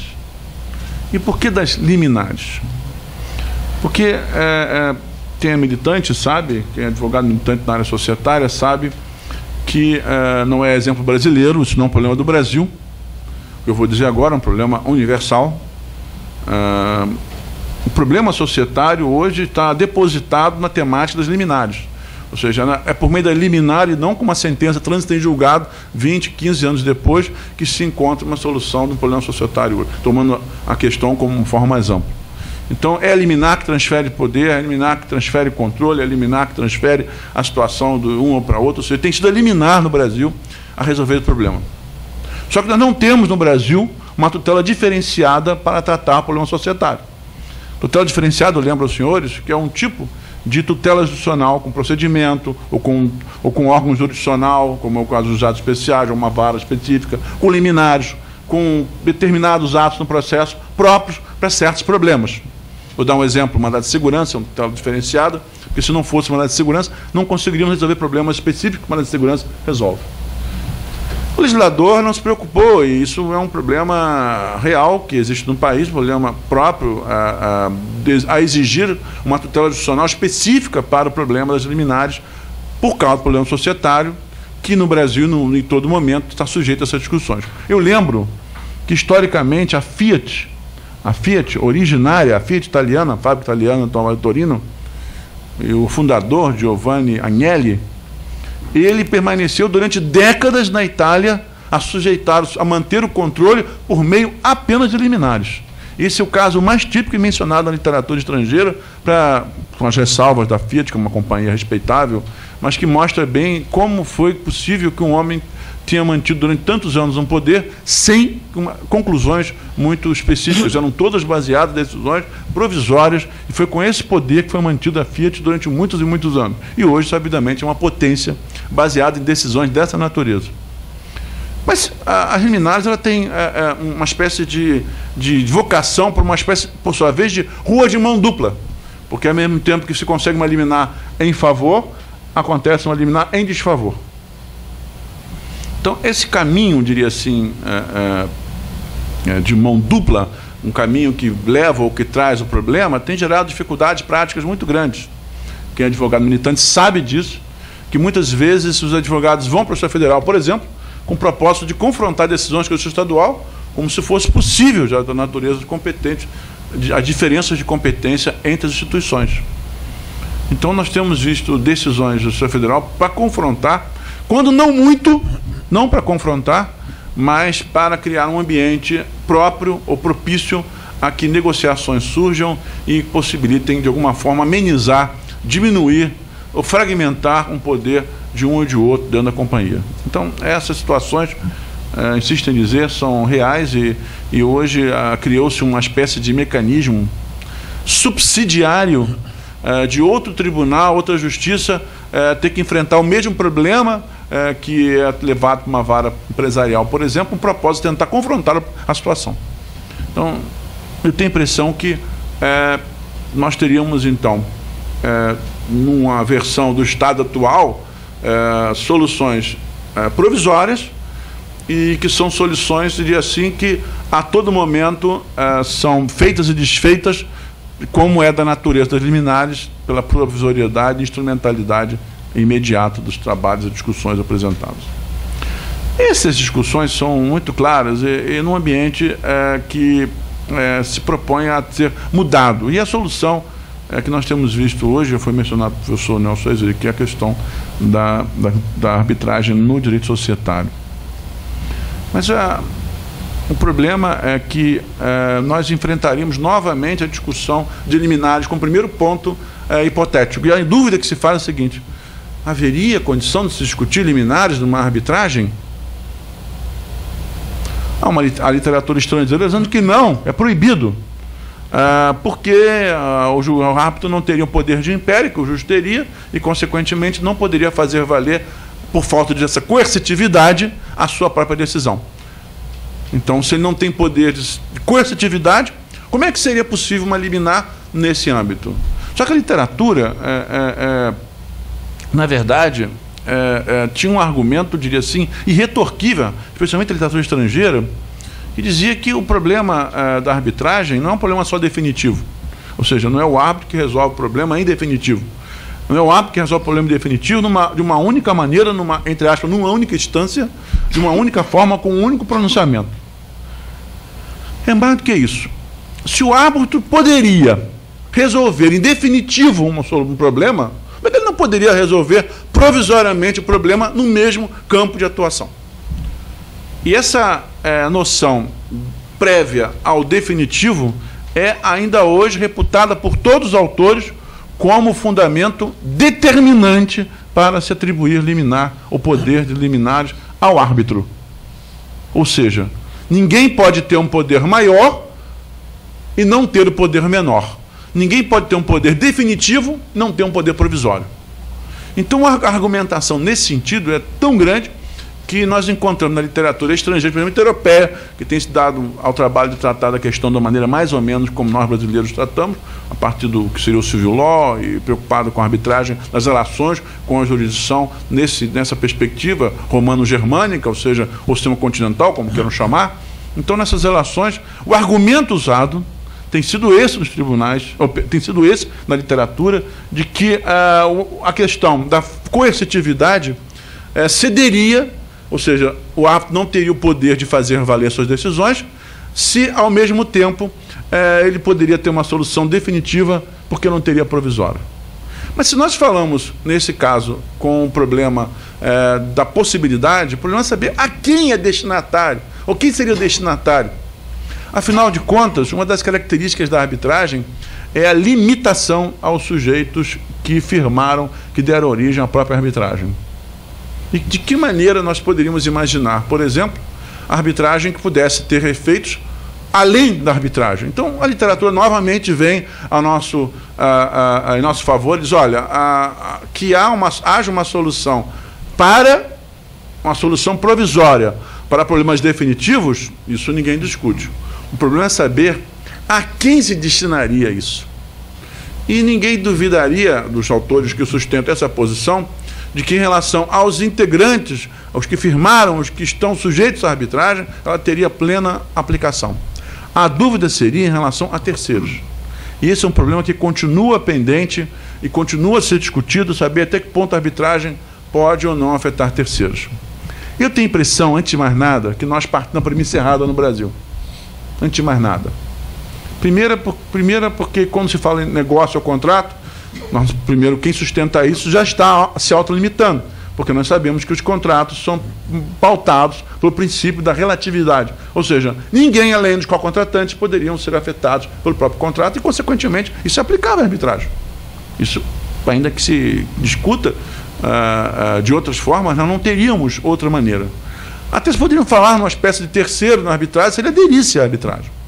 Mas o que eu chamo a atenção é que nós temos encontrado no Brasil uma preocupação tão grande com a questão da forma mais reservada, privada, de não divulgar o conteúdo. Isso passou a ser um dado tão importante na arbitragem, muitas vezes com propósitos outros, que não é propriamente o de dar um sentido, diria assim, particular ao problema.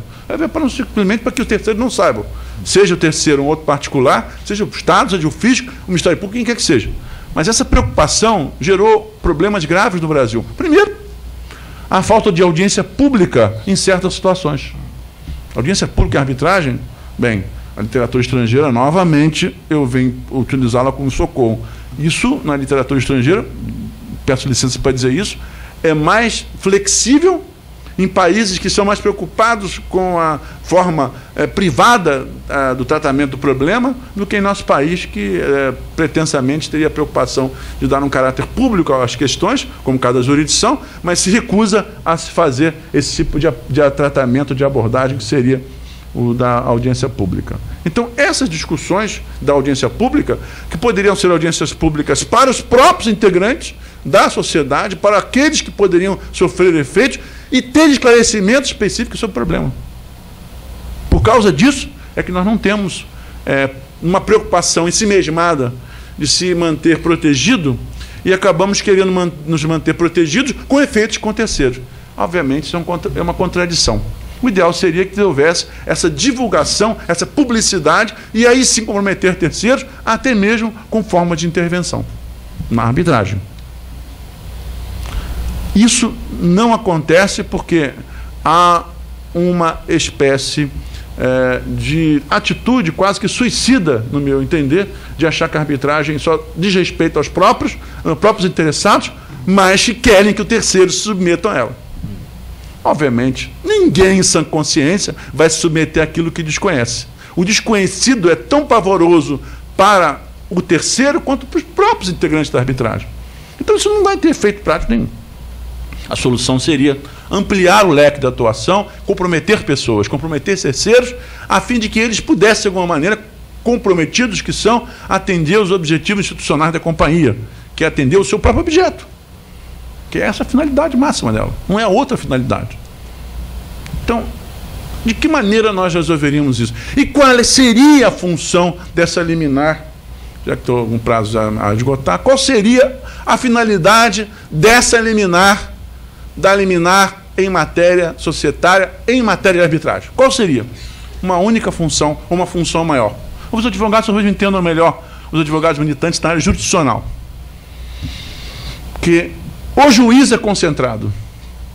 Ao invés de termos vários tribunais, vários juízes, várias varas, teríamos um juízo concentrado. Ou melhor, teríamos o árbitro a concentrar todas as possibilidades e concentrar de forma não contraditória, porque uma decisão a ser proferida não significaria outra em sentido contrário. Não significaria outra em sentido contrário. Então, a finalidade da liminar, muito mais que dar solução prática ao problema arbitral, que, perdoe-me, nem sempre acontece.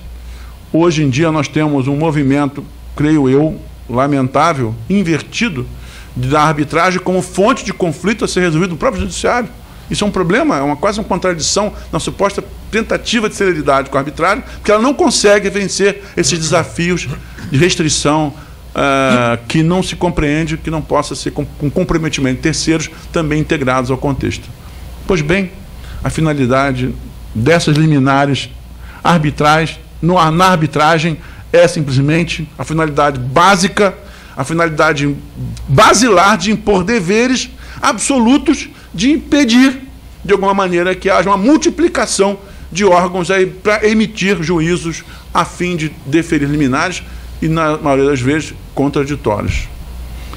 Muito mais do que a celeridade, muito mais que a solução imediata ou técnica que se quer da arbitragem, a liminar na arbitragem, que eu tomo como ponto de partida aqueles mesmos argumentos estrangeiros de quem pode o mais, pode o menos, quem pode dar solução final ao conflito, pode dizer que tem que preservar o bem, preservar o capital, preservar as provas, porque também o árbitro deve determinar que as provas sejam preservadas, sem o qual não poderá ele mesmo realizar essa arbitragem.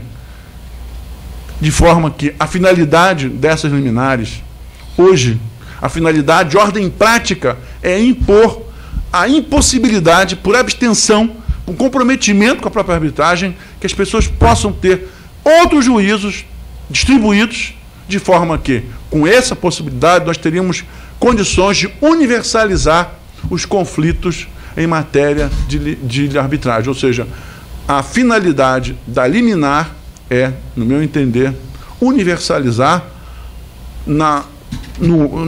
com a junta, ou com o órgão, ou com a comissão, como queiram dar o nome, com os integrantes, se forem 3, como é a prática, tem sido a prática no Brasil, de concentrarem neles, ou no presidente, a solução dos problemas. E, com isso, evitar, como acontece hoje, que liminares por todo o país possam dar solução ao mesmo problema, de forma a que soluções contraditórias possam ser evitadas.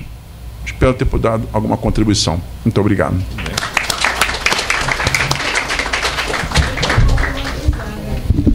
Muito bem. Nós ainda temos 10 minutos para perguntas. Alguém está interessado em fazer alguma tipo de pergunta? Doutor Ivan. Antes de mais nada, parabenizar a todos os palestrantes pelas palestras, foram muito boas. Doutora Larissa, só não posso... O seu tema é super interessante, só não vou fazer pergunta para você, porque todo o tempo que você estava falando eu pensava em Pasadena, né, o caso da Petrobras. E não faria esse constrangimento de lhe perguntar o que você acha. Todo mundo pensou na mesma coisa, né? O desembargador André, a conclusão que a gente chega é que nada melhor do que o casamento de uma grande, excelente advogada com um brilhante desembargador, né? Então a pergunta sobrou para o Nelson, coitado. E diz respeito à inclusão nos estatutos da sociedade, após a Constituição, da cláusula compromissória. E eu pensava exatamente como você, Nelson, em relação à solução que o projeto de lei deu em relação ao acionista dissidente da inclusão, no que concerne a inclusão da cláusula compromissória no estatuto. Até que há pouco tempo atrás, por força das comemorações de 70 anos de história Lobo e Béias, eu participei de um debate que foi enriquecido porque nesse debate estava a presença de vários diretores jurídicos de empresas, Ambev, Bradesco, etc., etc. E saiu um debate acalorado entre o professor Marcelo Huck e o Pedro Batista Martins. O professor Pedro Batista Martins sobre o tema. E o professor Marcelo Huck pensava, como você manifestou aqui, no sentido de que foi uma solução adequada, ou seja, aquele acionista dissidente ele tem o direito de recesso, ele sai da companhia, recebe lá o que tem direito, etc. E o Pedro Batista Martins se voltou radicalmente contra isso, dizendo que isso era um retrocesso absurdo, que isto ia acabar com a arbitragem no direito societário. E essa crítica ficou mais contundente porque, indagados os diretores jurídicos sobre isso, disseram, não, realmente, passando essa disposição, ou seja, de que a inclusão da cláusula compromissória daria direito ao recesso, eles não se sentiriam à vontade de incluir nas suas respectivas companhias uma cláusula compromissória, porque isso poderia causar danos financeiros à sociedade muito grandes pelo exercício oportunista do direito de recesso. Fazia outros argumentos também, quer dizer, que a lei faz exceções. A lei, quer dizer, o projeto de lei ainda não é lei, diz que quando a ação, em síntese, né, quando a ação não se decorre, quando a ação tiver livre circulação, ou seja, for uma ação que a pessoa pode expor no mercado bursátil, ela vai lá, vende as ações, não poderia exercer o direito de recesso. Aí o Pedro argumenta, não, já que é assim, e se o consentimento, aqueles que argumentam que o direito de recesso e a solução da lei foi boa, é porque o consentimento é essencial à arbitragem, então deveria valer para todo mundo, que ninguém pode ser obrigado a vender suas ações, ninguém pode ser obrigado a exercer o direito de recesso se não aderiu expressamente à cláusula compromissória. Então, e outro argumento também é o seguinte, o direito de recesso se aplica a casos traumáticos para a sociedade, muito importantes, como a cisão, incorporação, etc. E que a simples inclusão de uma cláusula compromissória não seria algo traumático, porque nem sequer um conflito teria se inaugurado, apenas teria se estabelecido uma forma de solução de eventuais e futuros conflitos. Então, esses argumentos todos me balançaram, não é? Eu fiquei realmente balançado. E principalmente porque das declarações dos diretores jurídicos. Falam assim, não, eu não vou incluir, tendo essa norma vigorando, eu não vou incluir algo como uma cláusula compromissória, porque vai permitir que vários acionistas exerçam o direito de recesso, e isso pode causar um prejuízo muito grande para a sociedade. Eu, como quero tirar essa dúvida, não quero ficar em cima do muro, como acabei ficando depois desse debate, eu queria ouvir do Nelson algumas considerações sobre esses argumentos que não são meus, mas que foram trazidos nesse debate. Muito obrigado. Obrigado pela pergunta. Eu ouvi um pouco as repercussões desse seminário. Infelizmente, eu não pude participar. Foi em São Paulo, não pude naquele dia. O que eu me recordo ter ouvido, em primeiro lugar, alguma resistência à arbitragem ou à inclusão do direito de recesso partiu de alguns bancos, né, que não subscrevem a ideia de introduzirem a cláusula compromissória nos seus estatutos. Um deles é um exemplo, não vou mencionar, mas enfim. Claramente no sentido que muitas vezes interessa mais ao banco protelar, né, ao máximo uma discussão judicial, ao invés de tê-la resolvida rapidamente. Mas, enfim, esse argumento de que a mudança na lei não é boa, eu honestamente não concordo. Primeiro porque ele parte de uma premissa que, a meu ver, é equivocada, de que todas as pessoas estão submetidas ao Estatuto da Sociedade Anônima, ainda que votem contra. Eu, quer dizer, não vejo muito sentido você, em todas as possibilidades que existe de alteração no Estatuto, certos direitos fundamentais, poder se retirar da companhia, e na introdução de uma cláusula compromissória estatutária, não. Segundo, o argumento de que põe em risco a estabilidade financeira da companhia não me convence, porque se houver um exercício do direito de recesso por muita gente, a companhia simplesmente volta atrás. Ela não é obrigada a seguir aquela deliberação. Então, o que você vai ter é o seguinte, tem uma Assembleia Geral, delibera introduzir no Estatuto a cláusula compromissória. E um número grande de acionistas vão à Assembleia e votam contra. São só esses que podem exercer o direito de recesso. E nos 30 dias seguintes pedem o direito de recesso. É um problema. A companhia volta atrás da sua deliberação e não introduz a cláusula compromissória estatutária. Então, como em várias outras operações que causam o direito de recesso, ela pode voltar atrás. Então, eu não vejo esse risco da instabilidade financeira por conta da introdução do direito de recesso. A experiência que se tem no direito comparado, que é do direito italiano, nunca vi nenhuma discussão no sentido de que isso traga maior risco à companhia. Ao contrário, é bastante tranquilo essa experiência no direito italiano. E enfim, há um argumento de que o direito de recesso é excepcional, tampouco vinga, a meu ver. Quer dizer, há uma tendência, inclusive nos Estados Unidos, país tradicionalmente contra o direito de recesso, de aumentar os casos de recesso, muitos dos quais criados no Estatuto. Quer dizer, no caso da Itália, uma reforma recente permitiu, e a meu ver também é possível no Brasil, a criação de hipóteses de direito de recesso estatutárias. O Estatuto prevê novas hipóteses de recesso. É o chamado desinvestimento por parte do acionista. Então, por conta desses fatores todos, eu realmente não critico essa opção, até porque eu fui um dos que sugeri essa alteração, eu não critico essa opção da mudança na lei da arbitragem. Eu acho que ela é bastante saudável e não vejo nenhuma criação de instabilidade financeira para as companhias. Mais alguém interessado em fazer algum tipo de pergunta? Boa noite. Primeiramente, parabenizar não só os palestrantes, mas como o IAB, porque é um tema efervescente e todos os palestrantes se saíram maravilhosamente bem. Eu, como o Ivan falou, eu estou aqui por Passadina. Sou, afinal de contas, o advogado de um bode expiatório de Passadina, Nestor Severo, mas não vou entrar nisto em hipótese alguma. Mas aproveitar a oportunidade do desembargador André Fonte, porque pelos dois exemplos que foram dados pela professora, eu vi exatamente a questão da gestão temerária e a gestão fraudulenta. Nos dois exemplos, dois primeiros exemplos.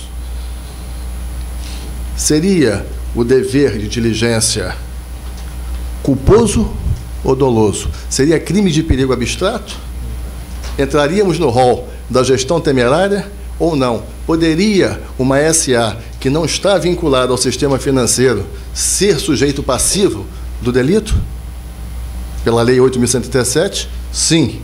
Outros dizem que não. Uma sociedade, digamos, de economia mista não poderia ser. Eu já entendo que sim.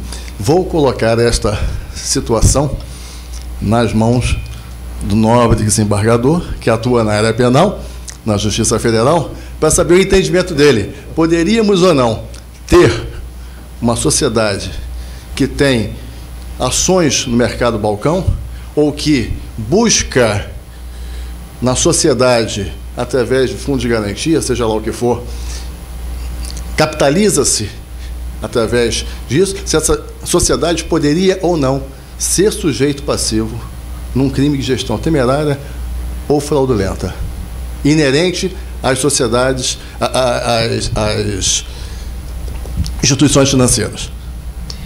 Obrigado. Bem, antes de responder, eu gostaria de fazer duas considerações. Eu sei que a pergunta vem influenciada pela exposição, ou pela Larissa Quattrini, autora deste livro, da obra muito debatida. Mas eu tive, diria assim, a ligeira impressão, respeitosa impressão, de que a doutora é uma especialista não só em direito brasileiro. Eu tive a impressão que ela é uma especialista também em direito norte-americano. Uma tendência, aliás, muito característica dos que fazem estudos, diria assim, nos dois países.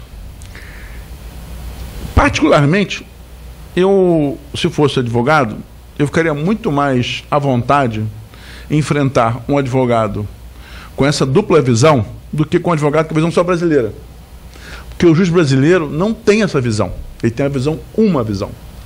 Quando eu estou num tribunal e argumento, por exemplo, às vezes o advogado na tribuna fala, nos Estados Unidos, uma corte, aí cita metade da exposição em inglês, como se os 13 integrantes falassem inglês. Nós temos dificuldade em vencer o português. E aí, eu fico, quando eu vejo que o meu voto num sentido e a sustentação é outra, eu confesso, fico muito à vontade fico até mais relaxado quando eu vejo esse quase suicídio na tribuna. Porque você está entrando por um rumo que não tem saída. Essa é a primeira questão. E eu chamo a atenção para o seguinte fato. Eu acho, ainda hoje, que tem que se fazer um estudo do direito italiano e não só do direito norte-americano. Acho um desvio de perspectiva analisar a questão sobre a ótica norte-americana exclusiva. Eu tenho dificuldades. Vou dar outro exemplo. Quando eu cheguei ao tribunal, eu tive que inverter para o português os termos usados, porque eram termos em inglês e eu tive que, a questão de que a CVM eu usava termos em português por um único motivo, para poder tornar compreensível a exposição. Eu não uso o termo compliance, eu não uso, eu uso conformidade normativa, que é o que a literatura italiana usa, a espanhola usa, eu não uso os termos. Quando eu cheguei ao tribunal e vi um problema de uma moto aquática, eu usei o termo moto aquática, eu disse, porque eu não uso jet ski? Eu falei, eu não vou usar porque é marca registrada Kawasaki. 10 anos depois, a Kawasaki está impedindo todo mundo de usar o termo jet ski, porque é marca registrada dela. Ela tem direito disso. E eu falei, eu não vou usar. E hoje os jornais usam isso, curiosamente. Então, eu acho que é uma espécie de conhecimento importante. Mas ir para um tribunal com noções muito técnicas, que são desconhecidas pelos juízes, é difícil. Eu hoje mesmo, num voto meu, usei uma técnica moderna, na minha opinião, do direito continental europeu, que não foi aceita. O argumento foi, doutor André, você está usando academia aqui, exercício de cátedra, tal, mas é muito inteligente, mas não funciona. E aí negaram. Então, uma orientação técnica do direito continental não foi adotada. Vocês imaginam chegar lá no tribunal e falar em compliance, para explicar para o advogado, tem que explicar para o advogado o que é a compliance. Ele não vai conseguir entender. Porque não é da natureza, a faculdade de direito não ensina isso, e nem tem ainda que ensinasse, não há condição no tribunal que julga, por exemplo, criminal, marcas e patentes, e previdenciário, discutir esse assunto. Então, eu tenho procurado fazer como naquele filme Filadélfia, que eu te falasse, explica para mim, quando você tivesse 4 anos de idade, o que é isso? E aí eu falo, eminentíssimo doutor fulano de tal, eu entendo essa inconformidade normativa como a minha possibilidade de cumprir as regras. Agora, se eu chegar na tribuna e dizer um termo em inglês, o pessoal vai ficar recuado. Isso é um problema. Não falo isso para os senhores com o intuito de dizer que isso é errado, por arrogância. Ao contrário. É que nós não temos condição de raciocinar em vários idiomas ao mesmo tempo. Não conseguimos. E no julgamento, o julgamento TRF, todo respeito, são muito difíceis.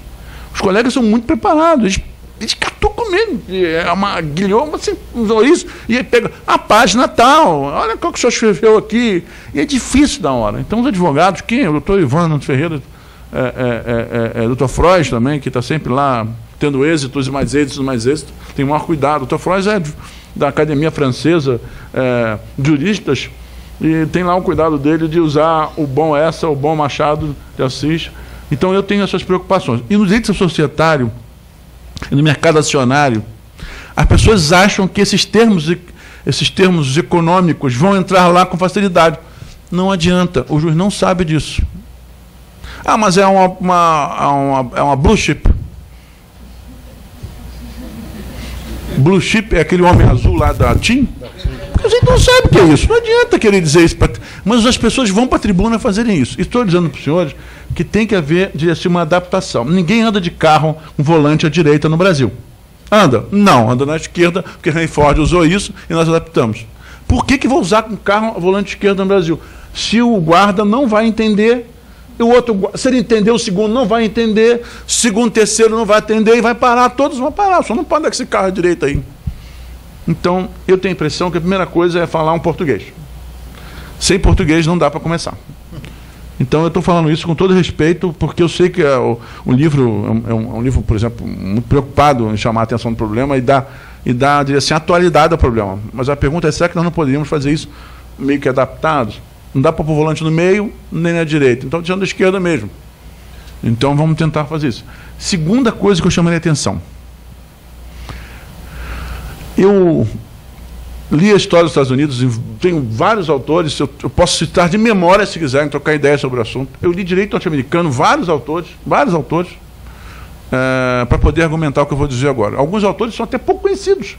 Um professor dos Estados Unidos esteve no gabinete uma vez, falei para ele assim, eu li Edgar Bodenheimer. Ele, quem é Edgar Bodenheimer? Eu falei, mas é do seu país, ele não sei, mas está lá. Eu sei porque ele tem um nome em alemão, porque ele era de origem alemã. Então, não sei quem é, pois é, eu li o autor. Então, eu lamento que boas coisas que venham dos Estados Unidos não sejam aproveitadas. Uma delas é o perigo abstrato nos crimes, em matéria de crime societário e de crimes de mercado de ações. Aqui há uma tentativa de construir uma responsabilidade concreta. Então, se não houve prejuízo concreto, ninguém se feriu a esse problema. Isso é uma característica que eu não vejo no exterior. Porque o que está em jogo não é o perigo daquele a outro acionista, é o mercado que está em jogo. Se o mercado está em jogo, por que nós vamos pôr o mercado, que já é um mercado iniciante, um mercado que está em construção, por que vai ser feito dessa forma? No entanto, tem sido assim. Eu tenho argumentado muito, como eu venho da MP, toda vez que eu faço algum comentário em matéria criminal, eu falo, ele não vestiu a toga. Ele ainda está com a beca do MP, a beca da acusação. Eu falo, mas está na lei o crime. Não, você está vendo além do mais. Então, eu não tenho dúvida nenhuma, nunca tive, de que é perigo abstrato. Entretanto, o senhor não vai encontrar uma literatura, porque os maiores especialistas, com exceção do Dr. Nelson Ezric e da doutora Larissa Quattrini, que são especialistas conhecidos e muito, assim, isentos dessas discussões, de um modo geral, os advogados querem sustentar um problema concreto, para que possam, num caso concreto, encontrar soluções para defender o cliente. Agora, o problema é o seguinte, a sociedade inteira paga por isso. Então, nós queremos um mercado sadio, que é um mercado nosso é complicado, porque a nossa lei é uma lei, no meu entender, limitada, porque ela beneficia o que comanda, o titular, o principal, e deixa o minoritário numa situação, diria assim, um pouco a látere dos problemas. Peço licença para o professor para dizer isso. Eu tenho um artigo, a doutora Teresa Basile também comigo, nós escrevemos esse assunto, chamando a atenção do problema, os efeitos negativos disso na economia e no mercado brasileiro. Pois bem, eu não tenho dúvida. Entretanto, eu tenho a impressão que essa falta de confiança que nós temos em relação às seguradoras, peço licença para dizer isso, aos bancos e ao mercado de ações, é por causa dessa responsabilidade diluída de ninguém, embora todos paguem, embora todos e poucos se beneficiem.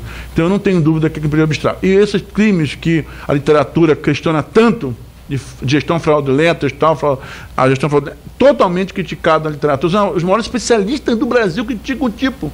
E é o pouco tipo que segura, diria assim, que margeia o lícito e o ilícito numa área sensível como o mercado de capitais. Então eu não tenho dúvida que é abstrato e mais do que isso. Eu acho que é a única salvação que nós temos. Pena que nós não possamos trazer da literatura estrangeira exemplos dessa ordem. Porque lá nesses países, a mera comunicação, por exemplo, lá gera dúvidas. Aqui existe prova de que a comunicação foi, como sabemos que isso é impossível em alguns tipos de crimes. Então, eu digo com toda tranquilidade que se nós tivéssemos que seguir essas diretrizes que nós não importamos, que deveriam ter importado, isso ser importado, nós teríamos uma outra realidade. Mas significa, então, o seguinte, ao invés de uma situação, para quem tem uma visão assim, mais ampla, no mercado acionário, ao invés de saber que o mercado é prejudicado, por que eu tenho que verificar se a responsabilidade é específica, se alguém de fato foi prejudicado? É o que faz o tribunal, deveria ser, em tese, em perigo abstrato, o que aconteceu no mercado, e não procurar quem foi a vítima. Eu tive uma vítima de 20 reais de ações, 50 reais. Isso acaba tornando impossível a tutela penal e acaba a ausência no Brasil de condenações nessa área, coisa que não é agradável de ouvir, mas acaba dificultando e criando uma desconfiança num sistema que deveria ser absolutamente puro, que é o mercado de capitais. Bom, senhores, nosso horário já vai adiante, então eu gostaria, em nome do IAB, de agradecer aos nossos prezados palestrantes a presença de vocês e queria entregar aqui ao final, em nome do IAB, um certificado da participação da doutora Larissa, do doutor Nelson,